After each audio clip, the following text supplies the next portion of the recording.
That was some slide guitar. So I have a brass slide, piece of brass, playing kind of a blues thing. That is an introduction to a song I composed many years ago. Really a cool sounding thing. All right, so here's something that's even cooler than that, though, is working with trig functions, finding where there's a horizontal tangent line, and finding the equation of a tangent line. So here we go again. Okay, so basically the idea is if you're going to find where a trig function has a horizontal tangent line, well, you got to work a little bit with the unit circle and everything. So the thing is, what we know and what we've learned on this and everything is a horizontal tangent line, the slope of a horizontal tangent line is going to be 0. So the methodology we're going to use on a problem like this is to basically go through and find the derivative. So we're going to start with y prime. And again, I'm going to use a product rule on this. We don't know the chain rule yet, unfortunately, but if we did, we could do this a little bit with a little bit less work. So let's do the derivative. So we have the first multiplied by the derivative of the second. Seems like I've done this problem 2 or 3 times in this section. Then I do it backwards, do the second, and then I do the derivative of the first. Okay, so what I'll get is cosine x, the derivative of cosine is negative sine x, plus cosine x, and then the derivative of cosine is negative sine x. Okay, so I put that in the product rule, do those two derivatives, and see these are like terms.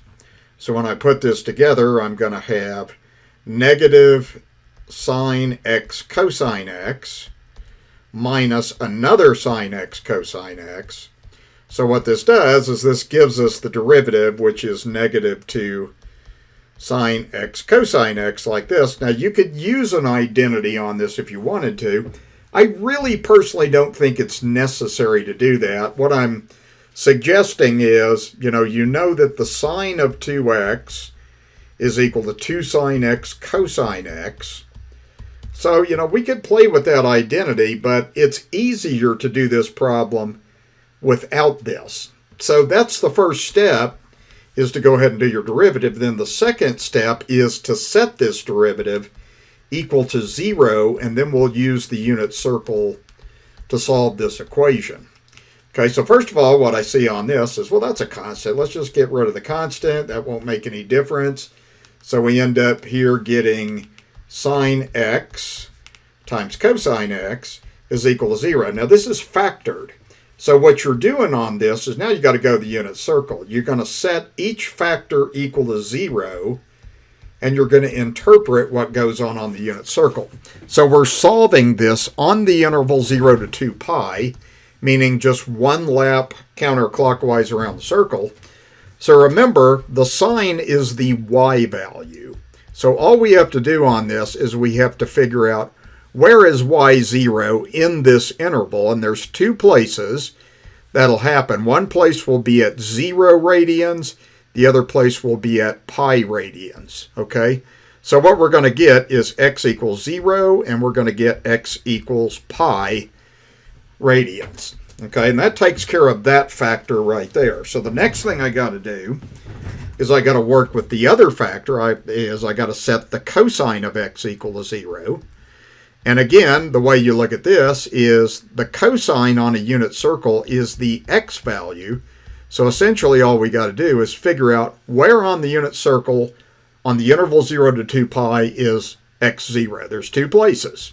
So there is pi over 2, and there's 3 pi over 2. So we end up getting two more solutions. We get pi over 2, and we get 3 pi over 2. Okay, so there's actually on this interval, there's 3 places where this happens then. So our final answer on this would just be x equals 0, pi over 2, pi, 3 pi over 2, and that's it. And we don't include 2 pi. That's a parenthesis right there. So that would be the answer to that problem. So the next thing I suggest that you do is work with your graphing calculator to verify this. Okay, this is a problem that's 100% verifiable.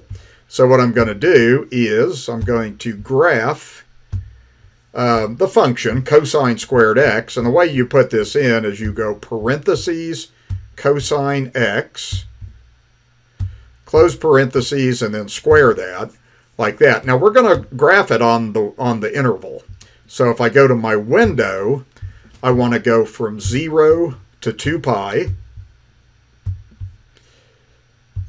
And you would be wise on this to scale it by pi over 2. Like that.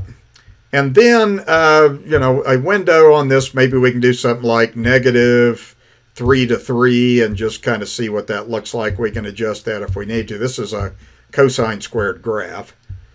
So let's see. That looks like a good graph right there to verify. So what I'm going to do is move my window over here so you can get that put in if you need to. And the graph goes like this. So I'll show you how you can basically verify this on the calculator. So really all we got to do is we got to trace out these answers. You can tell basically on this where the tangent line's horizontal. You can tell that there's a horizontal tangent line there. You can tell there's a horizontal tangent line here, here, and here on that interval. Okay, so what would happen on that then, and you also have one here, but we don't include that. So really what happens is this is 0, this is pi over 2, this is how we scaled this, this is pi, that's 3 pi over 2, and that's 2 pi like that. Now you could also trace on the calculator. So if you trace at 0, you're at that place where the derivative is 0. Okay, if you trace at pi over 2, you're at that place and so forth. So you could trace out all those answers to verify that you're correct. Okay, so it's going to turn out that finding where the tangent line's horizontal is useful when we're trying to figure out where a function has a maximum or a minimum, like a peak or a trough. Okay, so that will be something that we'll investigate a little bit further in the class. Okay, the next thing I want to look at is the tangent line problem and how that goes. So basically, anytime that you're working with this, it's really kind of a 3-step process. The third step is really looking at the point slope formula. And in this problem, I give you the x value. I always have to give you the x value. That's where we're interested in the point of tangency. So the first thing we got to do is we have to evaluate this function. Okay, so let's do f of, and this is a function, let's just write this as y equals tangent of pi over 4. Okay, and again, I got a unit circle up here, so I want to kind of refer to this as we go through this. Pi over 4 is here, and again, the tangent is y over x. So you can do this in your head. It's totally fine to do this in your head. But the idea is a tangent of pi over 4 would be the y value, which is square root of 2 over 2, over the x value, square root of 2 over 2. So you have to know that tangent of theta is y over x, and then know where pi over 4 is, so that gives 1. So what this gives is this gives a point of tangency, which is an important part of the problem. So when x is pi over 4, y is 1. So that means that that y value is going to be 1, okay, when we find the equation of our tangent line. Then that leaves us with finding the slope, and that's where the calculus is involved. This is where we're now going to work with the derivative. So in step 2, we have to work with the derivative. Okay, so we have y equals tangent of x. The derivative y prime, the derivative of a tangent is a secant squared x. And what we're going to do is we're going to evaluate that at pi over 4. Okay, so I'm going to go ahead and plug in the pi over 4. So I'm going to need to work out secant. This will be the slope of the tangent line. I need to work out the secant of pi over 4, then square it. Okay, so we need to kind of look at the unit circle on this when we're looking at this now. So on my unit circle up here, what you'll notice is pi over 4, we got this point right here again. Well, what you have to know is the secant of theta is just the reciprocal of the cosine, and the cosine is the x value. So the cosine of pi over 4 is square root of 2 over 2. Okay, so since the cosine of pi over 4 is square root of 2 over 2, then the secant is going to just be the reciprocal of that, which is 2 over root 2. Okay, and I'm going to go ahead and plug that in now, and then we'll be able to work that out. So what we'll have is the secant of pi over 4 is 2 over root 2. We're going to square that, and that will get rid of the radical for us. So square the numerator, you'll have 4. Square the square root, you'll have 2. So that means you get a slope of your tangent line is equal to 2. Okay, so we've got everything we need to do then. So again, if you're doing a secant, do the cosine. The cosine is the x value. The secant is the reciprocal of the cosine, so it's 2 over root 2. Okay, take 2 over root 2 and square it. You know, you're just doing 2 over root 2 times itself. Do it that way if you want to. That's 4 over square root of 4. And 4 over square root of 4 is 2. Okay, now to finish up the problem, what we'll do is work out our point slope formula. So we have y minus 1 equals 2 times x minus pi over 4. That'll give y minus 1 equals 2x minus 2 pi over 4. Again, I'm just multiplying, doing a distributive property. So I'm doing 2 over 1 times pi over 4, which really would give me pi over 2. So I get y minus 1 equals 2x minus pi over 2. Now I need to add 1 to both sides of the equation, and I'll get 2x minus pi over 2 plus 1 will be what the equation of my tangent line is then. Okay, so that's the answer. And what we're going to do on this is we're going to observe this on the graphing calculator and then take a look at whether it looks visually correct to us or not. Okay, so let's go through this on the graphing calculator. So again, what we're going to do is we're going to graph the tangent of x. The original function we're interested in is the tangent of x. Okay, for a window, well, let's see. We were interested in pi over 4. Pi over 4 is 45 degrees. It's in quadrant 1. So let's just do quadrant 1. Let's just do a graph from pi over 2, like that. And then scale this maybe pi over 4, like this. And then I'll do the window. Maybe I'll do negative 5 to 5. All we're going to do is just sort of a little snapshot of the tangent graph like that. Okay, now let's put in, see, pi over 4 is here, so your tangent line should go right through like that. So let's go to y2 and put in our answer, which was 2x minus pi over 2, and then plus 1. Okay, put that in. That looks like a pretty good tangent line to me. I'm going to trace it pi over 4, and then that gives us our result. Okay, so again, when you look at this, you can use your graphing calculator to help you visually check an answer on this, really. Okay. All right. That's not what I meant to do. Okay, let me do that again. Okay, let me move this over here. Sometimes if I don't move it over far enough, it won't move it in the place I want it to move into. So let me try that one more time. Crazy technology. So let me move this way over here. I'll slide that over. Why in the world is it doing that? Maybe I need to get my... Oh, crap. Sometimes things just don't behave, do they? Okay, I'll try it one last time, okay? I'm trying to slide this thing over there. Now, I'm going to scream if it doesn't do it. There we go. Then the window I used was this, and then I wanted to show you what I put in my calculator. Okay, so this is just for reference in this problem. So I have this, I have the graph. Then I'll go back to the problem, and then we can run back through that if we need to. Okay, so just so you can see what my graph looked like on this and everything. So I've got this, I got my window, and then I got my graph like this. So that checks the answer like that. All right, so that's what I'm wanting you to see on that. Okay, so that's how you would do tangent lines. So what I want to do to finish up the video and finish up this section is have you go to the next page and do two problems. I think what I'll do is I'll pause, and then I'm going to make a snapshot of the unit circle so you can refer to that as you do this. Okay, so I've got a unit. I guess I did put a unit circle on there. I realized I didn't do that on the handout. So what we want to do on the first one, find the equation of the tangent line to y equals cosecant x at pi over 4. Sketch a graph to verify your answer.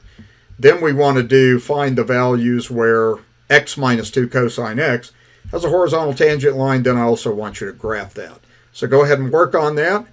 Resume the video when you're ready to check and see if you got it right. Okay, so here is the answers that I came up with on the problem. So look over these and see how you did, and I'll talk through them a little bit. Okay, the first one, when you're finding an equation of a tangent line, is you need to plug the pi over 4 into cosecant. So we work out cosecant pi over 4. Okay, remember, if you look at this unit circle right here, at pi over 4, the sine is square root of 2 over 2. The cosecant's the reciprocal of the y value, so it's 2 over root 2. Now, I went ahead and rationalized the denominator because it makes it easier. So I multiply by root 2 over root 2. That gives 2 root 2 over 2. So you get this. So your point of tangency is this. Pi over 4 square root of 2. Okay, then we go ahead and we do the derivative. So the derivative of a cosecant is negative cosecant x cotangent x. Then you're going to evaluate that at pi over 4. So we have negative cosecant pi over 4 times cotangent pi over 4. Okay, what happens on this? The cosecant is 2 over square root of 2, because we already did that. The cotangent is 1, because it's y over x. So you get this, and if you rationalize the denominator, then you end up getting this. Okay, so we get, this is your point of tangency. That's the slope of your tangent line. Now the rest of it, you can look at what I did. Plug in the point, y minus radical 2 equals the slope, negative root 2 times x minus pi over 4. Just did a distributive property, added root 2 to both sides. There is your equation of your tangent line. Now on the graph on this thing, all I was really wanting you to do is just sketch a graph using your calculator. But the idea on this is when I graph the cosecant, I have to put 1 over sine x. Okay, this is my tangent line, square root of 2 minus square root of 2x plus square root of 2 pi over 4. I used a window like this. I'm going 0 to pi over 2. So I put in pi over 2. I scaled by pi over 4. And then the graph comes out looking like this. So you can pretty well tell at pi over 4, which is what this 0.78 is, that's equal to the square root of 2. Okay, and you can tell that's a tangent line. That has the right point on it, so it has that point of tangency, pi over 4 root 2. And that's what that is. That's pi over 4. That is, square root of 2 is 1.4142136, and then goes on forever with no pattern. Okay, so that's how you do that problem. The second problem I think is a little less work, but it involves solving a trig equation. So we have to do the derivative. The derivative of x is 1. Then you have minus 2 as a constant. The derivative of cosine is negative sine x. So your derivative that you get is 1 plus 2 sine x. And then since you're finding a horizontal tangent line, we know the slope of a horizontal tangent line is equal to 0. So we set that equal to 0. And this is just like you do in a trig pre-calc class. Move the negative 1 to this side, divide by 2, and then you're looking on a unit circle where the sign is negative 1/2. Okay, so you can I can zoom on this unit circle here a little bit. So there's two places where the sign's negative 1/2 on the interval 0 to 2 pi. One of them is 11 pi over 6. Remember, the sign's the y value. The other place is 7 pi over 6. So those are the two places where you have a horizontal tangent line on that interval. Okay, and then from here on the graphing calculator, I put in x minus 2 cosine x, and I did a window from 0 to 2 pi. I scaled by pi over 2. And then you'll get this. This is what the graph looks like. I'll pull up my graphing calculator to show a couple other things I want you to see on this then. You get the graph like this. Now you can just trace at these two answers. This is a good visual way to tell you right. So if we trace at 7 pi over 6, you can pretty well tell, okay, that's a peak. That's where the tangent line's horizontal. We can also trace at 11 pi over 6. Okay, that's the other peak right there. So you can tell visually that you've done that correctly. These are the two places where the tangent line looks to be horizontal. Okay, so that's how you do those problems. And that's a lot of stuff we've gone over about trig. The biggest problem students have in this section tends to be trig background. Not so much the calculus as it is the trig background. You're going to start seeing identities, working with the unit circle, solving trig equations is going to show up in this section. So have fun, guys. I hope you do well. If you don't, please let me know. Cheers.